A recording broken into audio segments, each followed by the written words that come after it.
Hello, everybody. What's up, Renegades? Thank you for joining us for a very special stream, a Storyteller Roundtable with some of your favorite World of Darkness storytellers. I'd love to just go around and learn who all of these fabulous people are. Let's start with Michael Martin. Hi. Well, yeah, Mike Martin. Most people know me as Mathis or Mathis Games Online.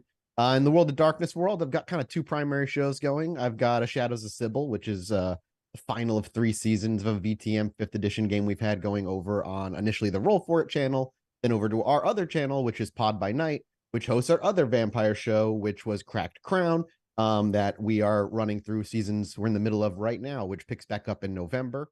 I've been storytelling for really, honestly, like 4 years. Not very long. 4 to 5 years I've been doing it. That's long. I think that's long. Yeah. Compared to some of the other veterans in this world, I mean, I've been playing D&D for like 20. That's more than an teaching entry level RPGs. job, though. Like you've been around, you know. Yes, yeah. All right, I'll say I've been around. Yeah, you've been storytelling. Awesome, great. Amir, let's throw it to you.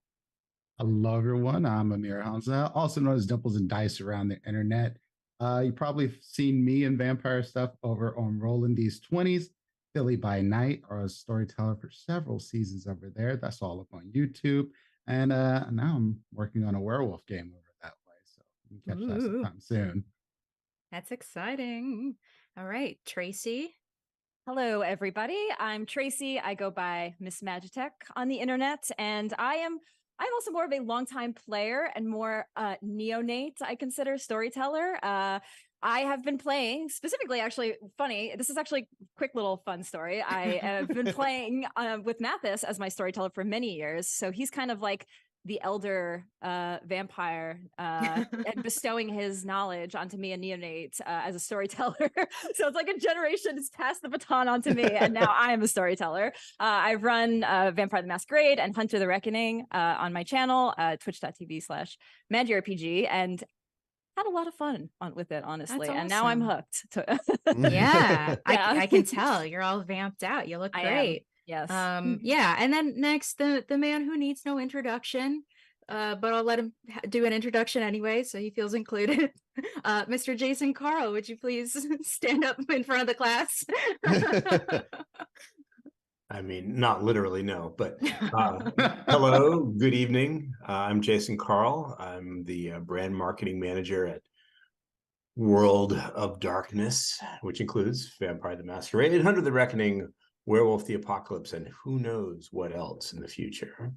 I'm very, very happy to be here with our friends at Renegade Game Studios and with you, my fellow storytellers, and our host, Nias. And I understand that we're going to talk about what exactly? Yeah. Selfishly, I gathered you all here because I think you're all incredible, and I'd love to talk about storytelling and storytelling for the World of Darkness games, and running games of what that's like. So I have a couple questions. I guess my first question is, what about Vampire the Masquerade or like any of the other World of Darkness games like really draws you in as a game master, as a storyteller? Like, what about these games like really tickles your fancy and feels so special to you? Whoever wants to jump in can start. Wrong start. Good choice. Yeah, sure, I'll jump in. I feel like we're all going to say something similar in that, for me, the unique thing, never mind, I love a modern day setting with a supernatural twist. That alone, just like the flavor of that and being a much more mature, dark, gothic theme with not really any good guys, kind of mostly just different shades of gray to bad.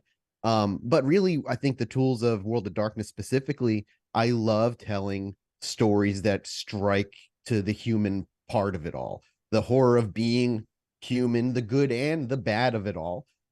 Really vampire being kind of like my bread and butter. That's just like what that game system allows me to do. I can really hone in and make villains not just someone who's trying to dominate the world, but I can make them hated because of how reflective they can be of our worst qualities. And I think that really is my pull for this world.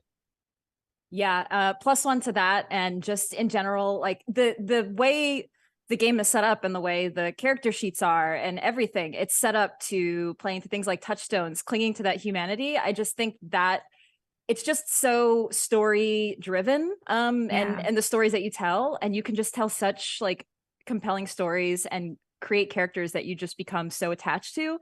That is what really draws me in and my players in, I think.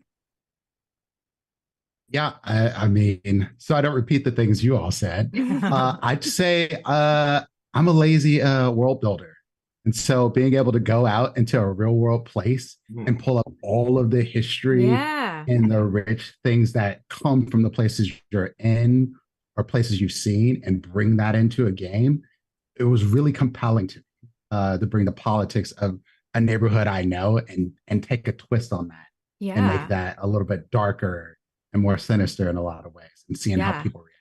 It probably feels like so much more special and personal too, getting to kind of draw from your background in that way. I would take pictures around the city to give to my players so they could see the places that I'm referencing in our games. That's awesome. Jason, what about you? 3 things. 1, you are the monster. World of Darkness, began with vampire, and the whole concept of you, the player character, are the monster in the story. Not necessarily an evil monster, not necessarily an antagonist or protagonist. That's up to you, but it's you. You're the monster in this tale. That was revolutionary then, and I think it still resonates today for a lot of players and storytellers. 2, because you are the monster, there is an automatic tension between humanity and the monster throughout all World of Darkness stories, whether you're playing hunter, werewolf, or vampire. There is that split, that tension, that conflict between people and yourself as a former human, or maybe if you're a hunter, you're still human, and the monstrous part of our nature. And 3, I love how narrative and character focused it is, right? Because for me, the best stories are always focused on the most narrow scope that I can achieve while still telling a good story. And that usually is about individuals, you monsters out there, and how those monsters, those individuals interact with the world around them.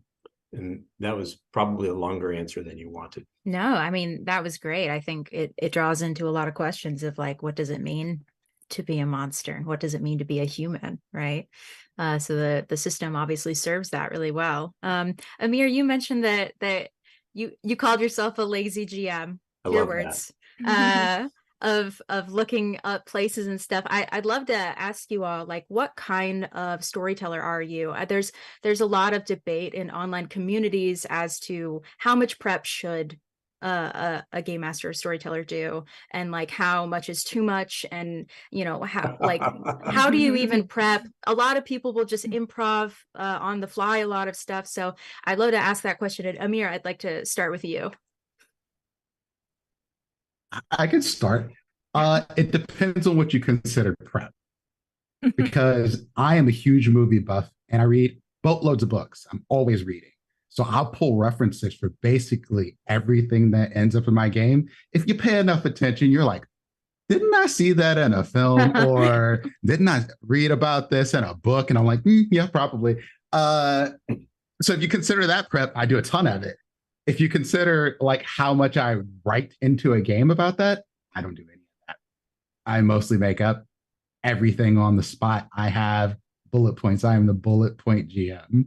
I have some basic ideas because I learned early when I was playing another game that my players will take whatever stories or ideas that I have and make me have to throw them out the window. And I got tired of that. So it's how much prep you want to do really depends on what you want to reference and how good you are of just being comfortable running with something and taking an idea and just letting that ride. Because I don't like to spend a ton of time thinking too much about what prep I should be doing. Is that really lazy, Amir, or is it just that you know your players so well and yourself so well that you're doing the amount of prep you need to get the most fun for everybody at the table? Yes, question mark. Both can be correct at the same time. Well, they can both be true. Yeah, there's that learned skill of like being like learning. You spend a lot of time analyzing stories and like consuming stories, and improving, I'm sure, is something that comes a skill that comes with time and experience and practice. So I mean, maybe you have done a lot of prep, but maybe I it worked with was sales for 15-ish years. Yeah. So you get used to making stuff up on the fly when you work sales that long. And I think that actually really translated over to this, which was surprising to me. That's interesting. That's really interesting. I think it's a really good point, though, that you can like the whole that you're sharpening skills you don't realize you're sharpening when you're doing, especially when you do this as a show and not just for a home game, because there is a different flavor when it comes to producing something for entertainment and doing something at home. And whether you realize it or not, you are sharpening those improv skills. You are sharpening those public speaking skills, and all that doesn't feel like work in the moment, but it is work. You're becoming a better storyteller. You're becoming a better performer. And this, being able to do this in front of a live audience is part of being able to hone that skill. So even the laziest of DMs, you're still doing a lot of work. And on that, I'm with you. I don't take a lot of notes anymore. The most work I did for my campaign was the very first days where there wasn't a Chicago book at the time. So I just wrote my whole city. I wrote, the whole government, the characters. But beyond that, there's this trust I have with my players, Tracie obviously being one of them. Where I know if I go in with the general idea of like kind of what I'm trying to achieve, that's all I really need. There's not a moment where the world isn't kind of existing in my head in some way. And it's always kind of like I can put pause, I can play it. And the characters don't just kind of take a life of their own for me and then just are what they respond as they respond. And a lot of the history for some of our characters are improv on the spot. The amount of times with myself or Tracie or Bub or Dot or Josh, where I will just say something that we've never talked about before. For instance, saying Grant, one of the main NPCs in the show, has a sister. That came out of just a moment of just trusting I can improv with Bub, that he wouldn't drop that whatsoever and run like his character always knew that. And that kind of stuff you can't prep for. You can't bullet point that. You can't write that down because you don't know how it's going to bounce back, because he'll throw details then on top of that I'm not ready for. And it's that back and forth that builds such a rich, believable world, because we're pulling from, obviously we're improving, but we're pulling from personal experience. We're not pulling from imagination. These people are flawed people, which World of Darkness allows us to do.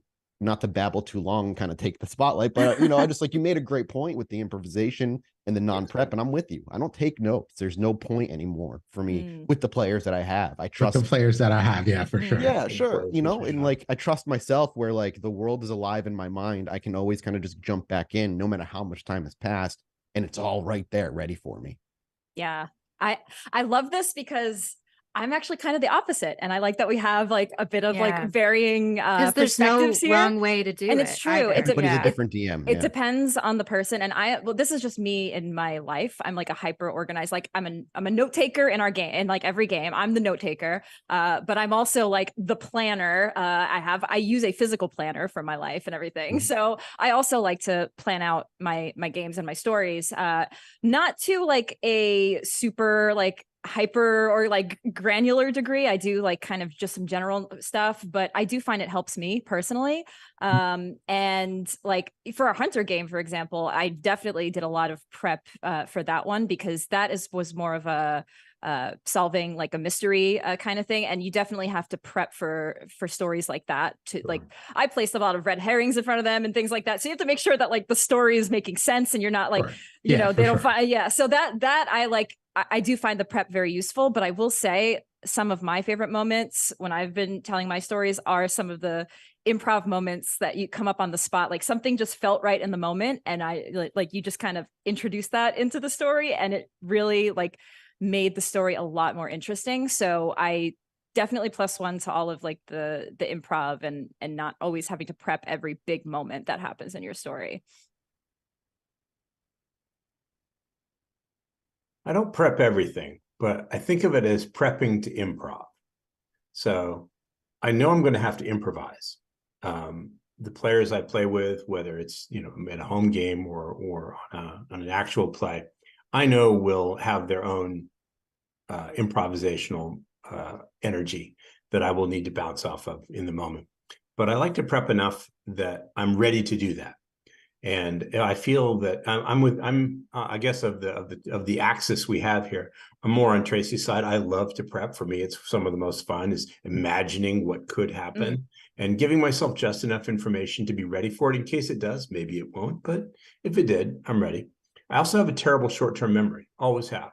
So I have to over-prepare notes, bullet points for contingencies. And when I'm doing that, like Amir, I'll often take inspiration from films, TV, or the real world. Something Tracie did recently that I want to really shout out about because I thought it was brilliant is she took a favorite dark comedy drama that was popular in the moment, and she based a whole Vampire the Masquerade Chronicle on it, inspired by a piece of popular media.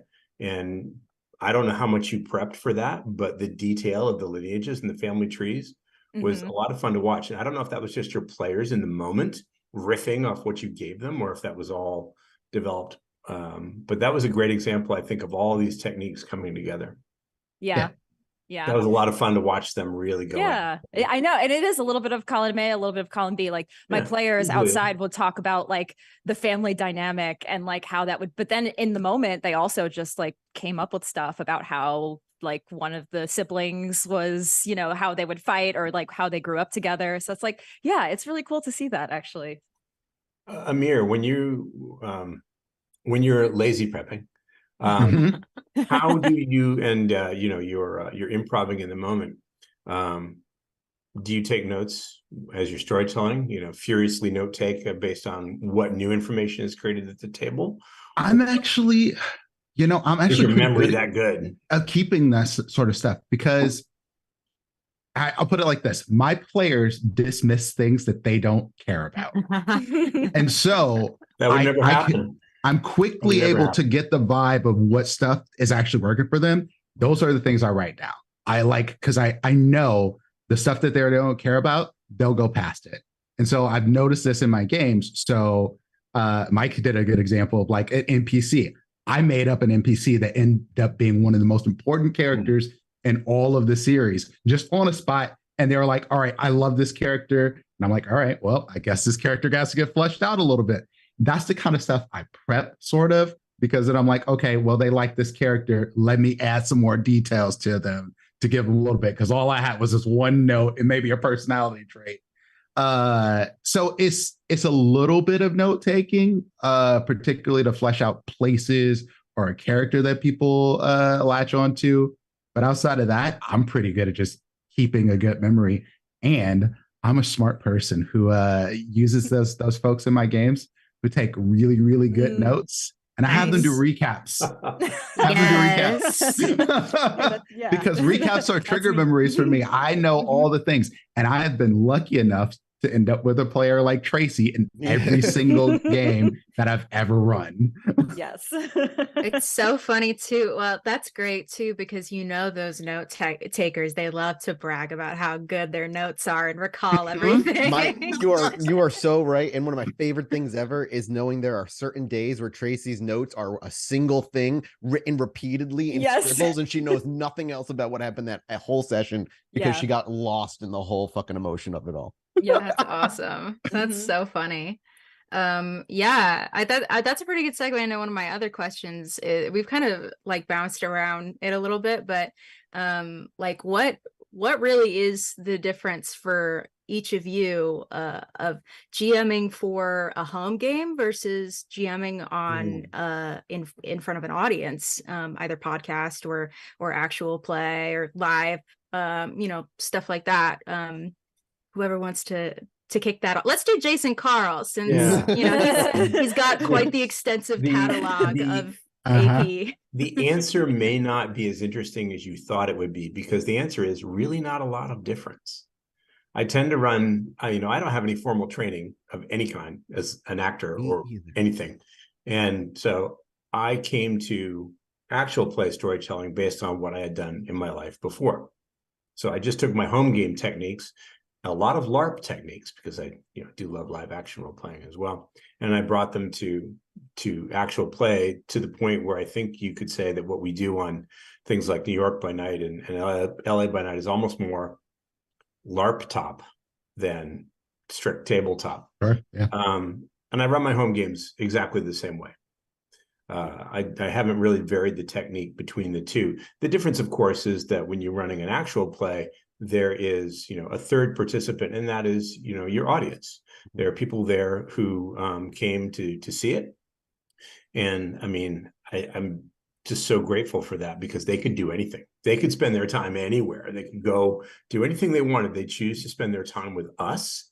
That is, I can't really think of a higher compliment. So I think it's important to remember that they too are participants in the story. They're not maybe directly affecting it with dice and character sheets the way that the players at the table are, but they're still participating in their way, and they're bringing their own energy to it. And keeping that in mind, so that it becomes this weird triangular relationship, storyteller, players, audience, is, I think, the biggest difference for me. Being conscious of the audience means making sure that they're having fun too, without damaging the story, or without removing any fun from the players. Well, I mean, what could possibly go wrong, right? Yeah, what could possibly go wrong? I'm actually totally easy.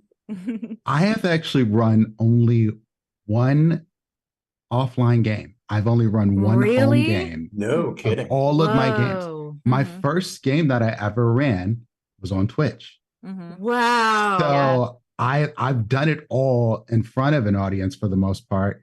And it's not real, much like Jason, it has not really changed anything, because when I first started off, I was always cognizant of the audience being there. And I kind of think of that way, like the home games I've had like, my wife's watched the game and she's not been participating in it. My wife's now a GM and does her own stuff, but she started off just watching the game that I was playing at home. And so I've been cognizant of an audience, and that sort of plays into how I run my games, because somebody else is watching. They could be doing anything else. So why not make it fun for them too? And I think the people that I've been lucky enough to play with and have at my tables have played into that too. They're aware, and it is added to the game in a very positive way, I think. So I don't think it makes a whole bunch of difference for me. Yeah. Yeah, go ahead. I was gonna say, similar. I'm like, I can't even remember the last time I played a home game, which is wild, because most of my games now, I guess this is just the world of us being content creators. Yeah, like a lot of our stuff, like, we do online now and stream it to the world and broadcast to the world. And that's like me and my friends that I play with regularly, like, we just broadcast like all of our games now. And I actually was my first VTM game I was going to run.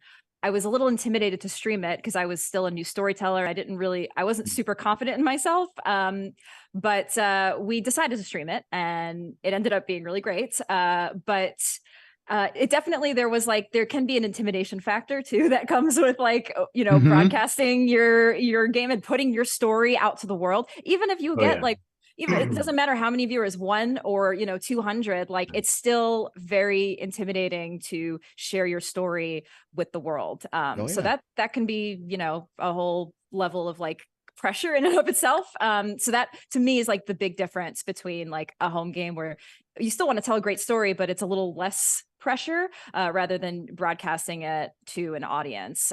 Definitely adds that pressure.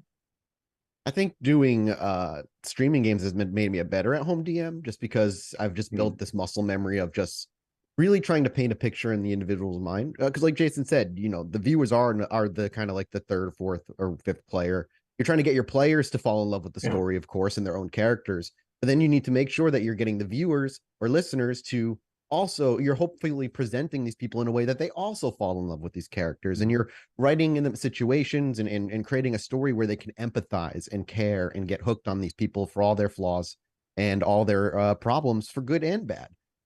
For me, I think the only real difference that really has made itself known for me is if I know going into an episode, we need to get, or I want this certain plot point to be approached, or this certain character be approached, I might just draw the players in for 5 minutes, be like, hey guys, without spoiling anything, I want to make sure you guys get to this person or this person today. So if we can, kind of aim our goals in that general direction, because again, players can go in any direction. I'm very much a sandbox storyteller. So If there's something particular, especially plot point, maybe we're coming up on a mid-season break or whatever, I'll give like a small, like, hey, try to meet up with this person. Won't tell them why, won't tell them exactly whatever, but as long as we can get there, that's really the only, I might just kind of like nudge things every so often. Yeah, that's some awesome insight into actual play production. I will add just one thing. I feel like I can't snack as much on camera as I can in a home game. That's my big difference between running home games versus actual play is especially as a storyteller. As a storyteller, oh my God. Yeah. I feel it's very it's hard a lot to harder. have a snack. Yeah. I would say I'll talk with my mouth full in front of my friends in my pajamas in a home game. I won't do that on camera. Yeah. The audio guy would kill me. Yeah, that's yeah, I guess that leads me to another question is how do you think that, and actually this is gonna be a really interesting question for Tracie too. How do you think being a storyteller has impacted how you play the game?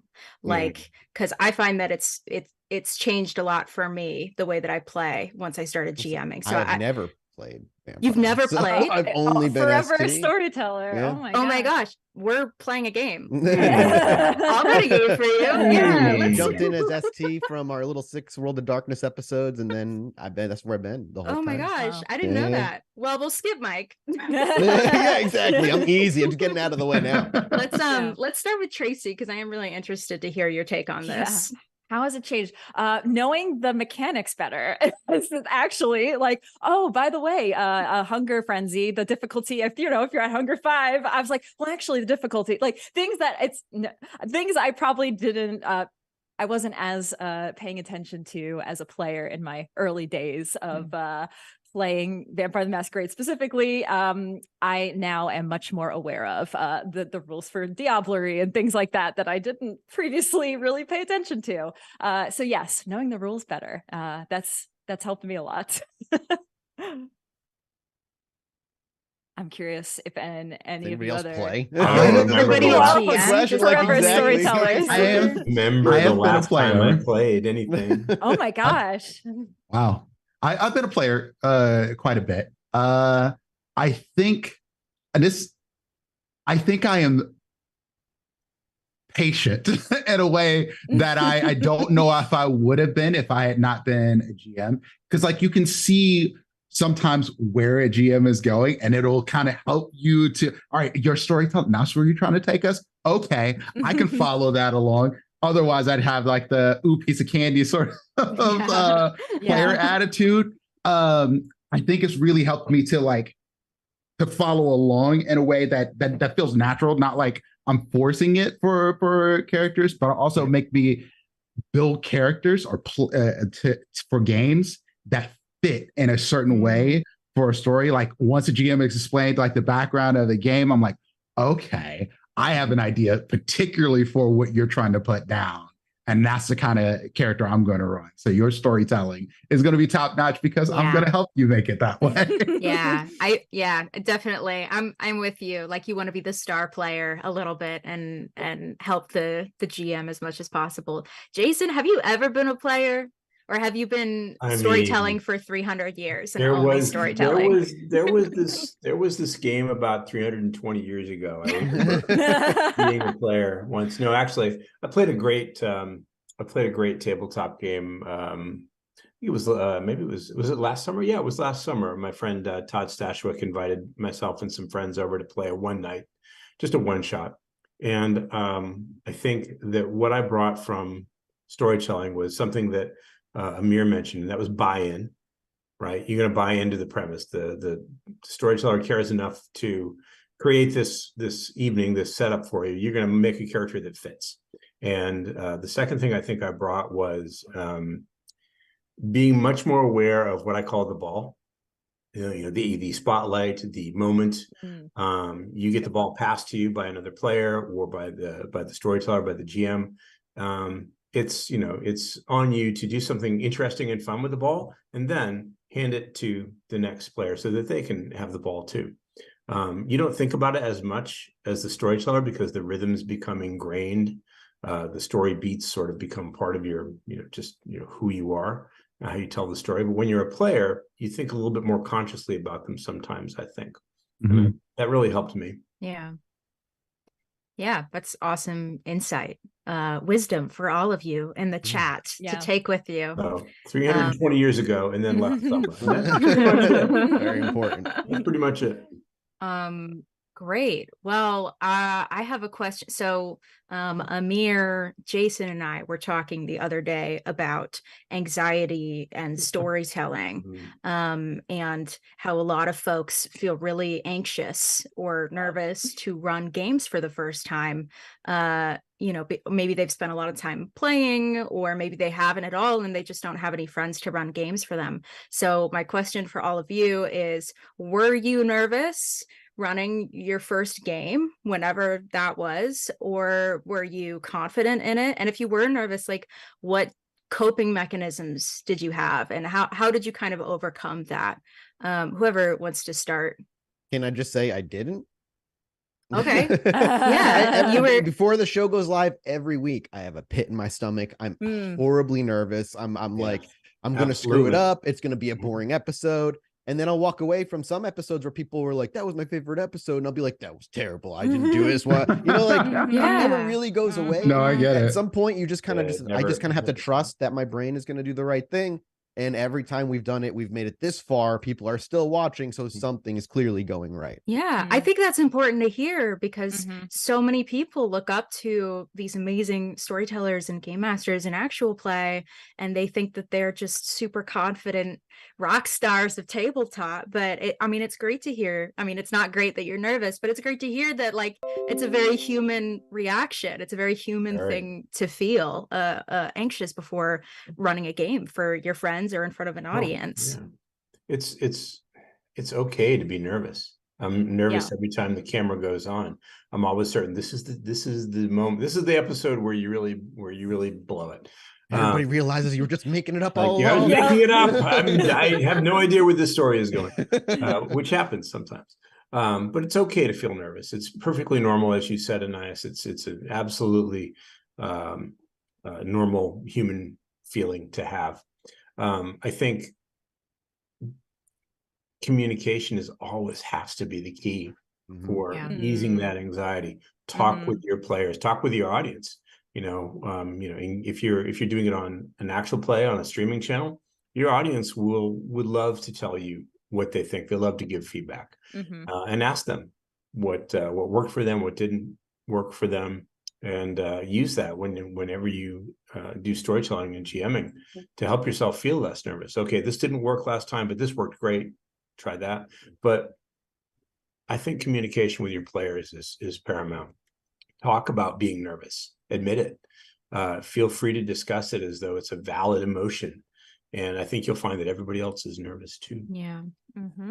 Yep.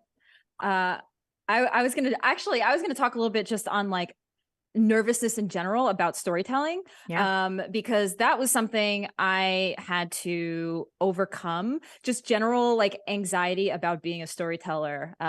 And it took me, honestly, years to actually, like, gain a confidence to be a ST. And, like, I want to just say that is totally normal, and, like, it's okay to feel like you're afraid to do it, because it's a big step to be a storyteller. But I will say, like, anybody can do it, really. Like, if I can do it, you can do it. Like, for the longest time, I dealt with, like, a lot of confidence issues and thinking that I didn't have what it takes to be a storyteller, which is silly. Everybody should go watch Tracie's actual plays, because they're all incredible. They are. And it's like, I just think that that's such it's okay to, have that for a while. And it takes time to, like, build up confidence. It's not something that overnight, suddenly I was like, I'm going to do this. I'm going to run a game. It took a lot of time to build up the confidence.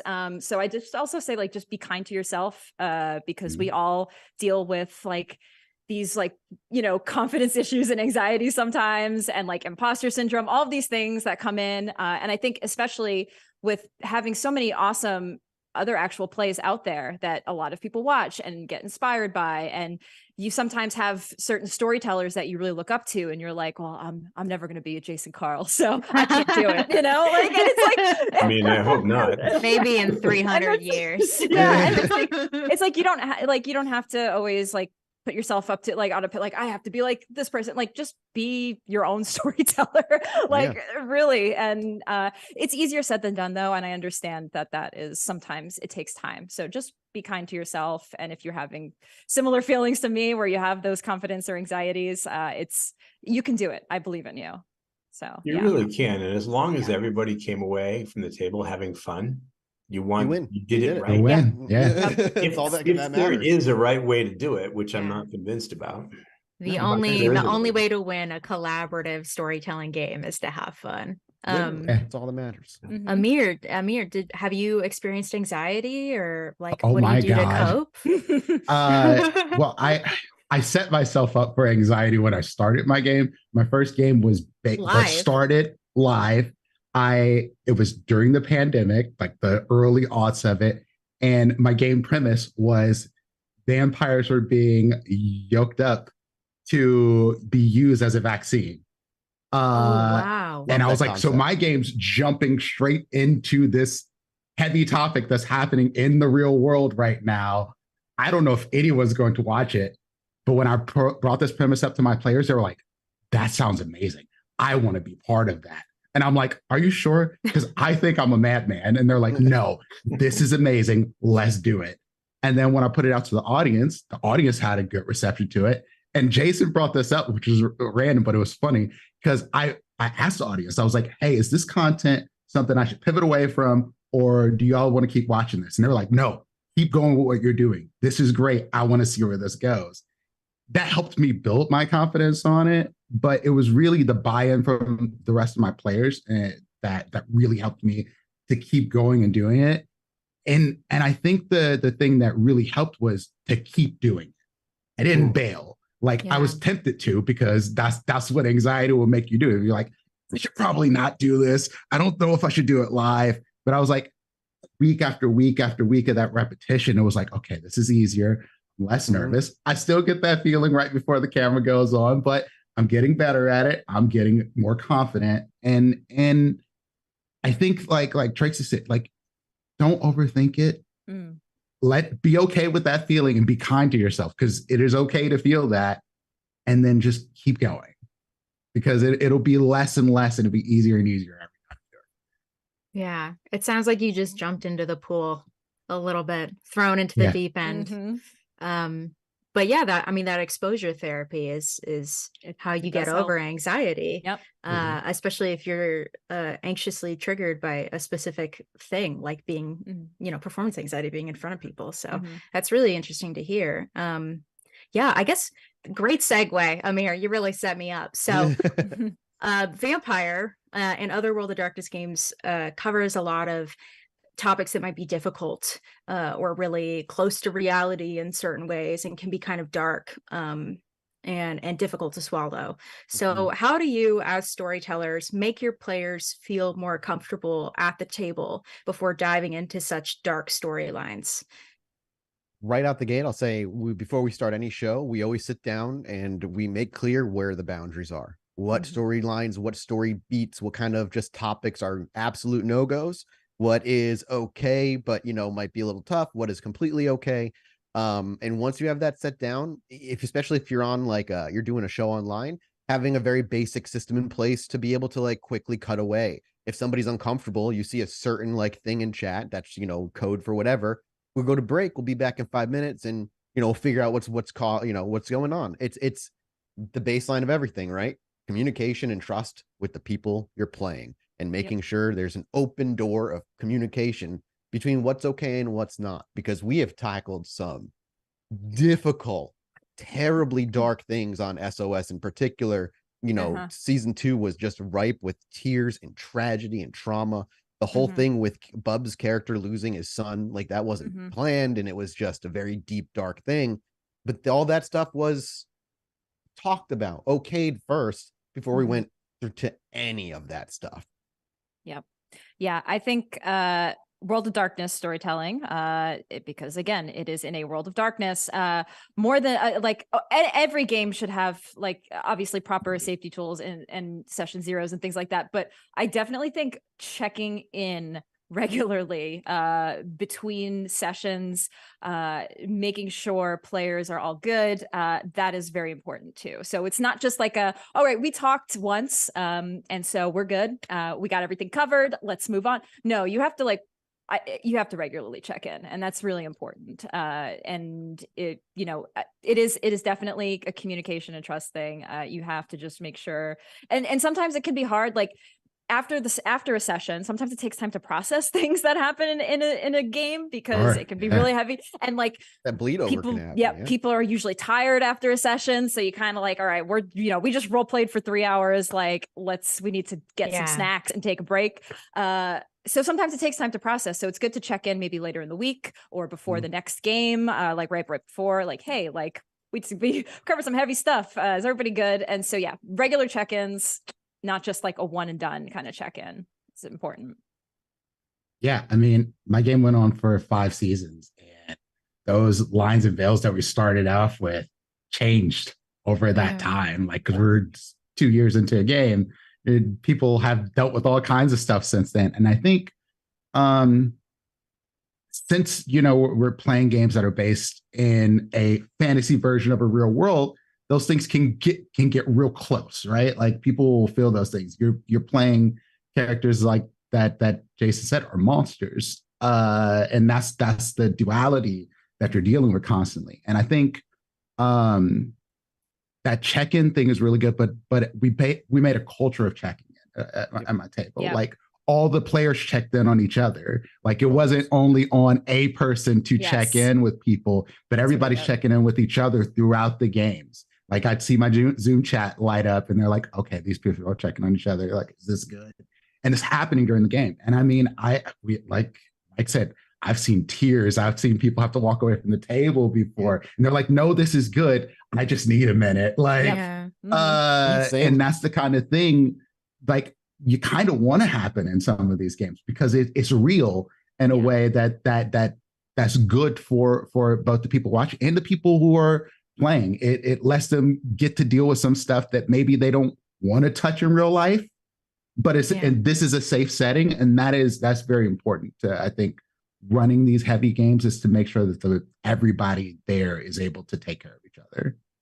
I'm a firm believer that, the lowest lows can lead to some of the highest highs in the show, and that the redemption of those dark moments is even more important than the dark moments themselves. Yes. The story that we're doing in SOS was always planned to be 3 seasons.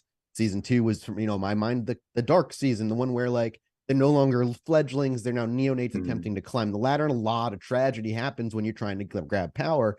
But it leads to now the 3rd season, where there's still very heavy moments, but the temperature and the flavor of the characters, people who have earned their right, earned their place in power, earned their respect, all of that, I feel, hopefully for the players as well, like, feels more rewarding, having gone through and survived some of the worst punishments they could have gone through in the world of darkness. And I think that's what gets me so hooked, is because it's not about those dark moments, but what it leads to, the character change, the arc of the character changing in those moments. That's what, grabs me as a storyteller. It's not unique to the world of darkness, but the world of darkness is uniquely suited to telling those kinds of stories. The way the characters develop and change over seasons in response to the terrible things that they experience, and the terrible things they do, I think, is one of the things that, to bring it all the way back to the beginning of this roundtable, is one of the things that keeps us all coming back to the world of darkness repeatedly. And that, of course, makes consent, safety at the table, respectful play, incredibly important, vital. The only thing I can add to the already excellent guidance that my coterie has offered, I was going to say colleagues, but it feels like coterie is better. I like feels like coterie is good. Is be ready to do 2 things when you're storytelling in the world of darkness, in terms of consent and safety. Be ready to calibrate, and I think Amir talked about this a bit. Be ready to change. People's feelings change. They may tell you what their lines and veils are at the beginning of the season or session. They might find, oh, I was wrong. I actually don't like that as much as I thought. I'm not enthusiastic about this. That's now a line for me instead of a veil. Or they maybe are more comfortable with things that they thought they would bother them more. So be ready to calibrate, change it up by talking as you go. And 2, be ready to make a mistake. because it happens. In the heat of the moment, you may forget a line, you may forget a veil, you may interpret it differently. Oh, I thought you actually meant something else. And the only thing that you can do to improve the situation at that point is communication. Talk to each other, apologize if you've made a mistake, get a new understanding, start again, but don't let it discourage you from doing it, because I think we learn and grow from those mistakes as much as from the successes. It's happened to me on camera where I've misinterpreted how something was intended, and a call was made. I've had to fade away. We just talk, be like, "Oh crap, that's on me." We just rewind the scene a few minutes, start again, and make it right. And that's just human, man. You're gonna you're gonna make mistakes. It's super important to assume good intentions too. Yeah. Yes. Well, yeah, all great advice, y'all. We're gonna need to wrap up here in a second, but I hope that you, the viewers, I know, I wish we could talk all day. I like this so much. But I hope you, the viewers, were able to take away some good advice, and hopefully you feel inspired to run your very own World of Darkness games. I just want to go around the call like one more time so people can, plug their channels, or the audience can find out where to find you. So let's start with Mike. Yeah, you can find me storytelling vampire over at twitch.tv/podbynight. Every Saturday, we've got our third and final season of our the SOS trilogy, we call it. This is Shadows of Sybil. You can see all of the previous seasons at the YouTube channel Roll For It. And you can also see me on any podcasting platform with Pod by Night, doing Cracked Crown or Stitch of Fate, or the little Hunter game, that 4-episode Hunter game we had in there, Desperate Measures. You can check out all that good stuff over there as well. And yeah, I'm STing and all of it. So it's if you like me or hate me, you ain't getting rid of me. Great. Tracie, yes. to you. Definitely Pod by Night, where I'm a player. So if you want to see me as a player, that is a very long time chronicle we've been in since 2018. When V5 first came out, we got together and played that chronicle, and it's been going on for a very long time. And it's a really great story. So definitely check that out. I run my games at twitch.tv/MagiRPG, where I had my Hunter and our VTM chronicle, and our VTM chronicle is coming back for a long-term chronicle. My first I'm scared. We were just talking about anxiety.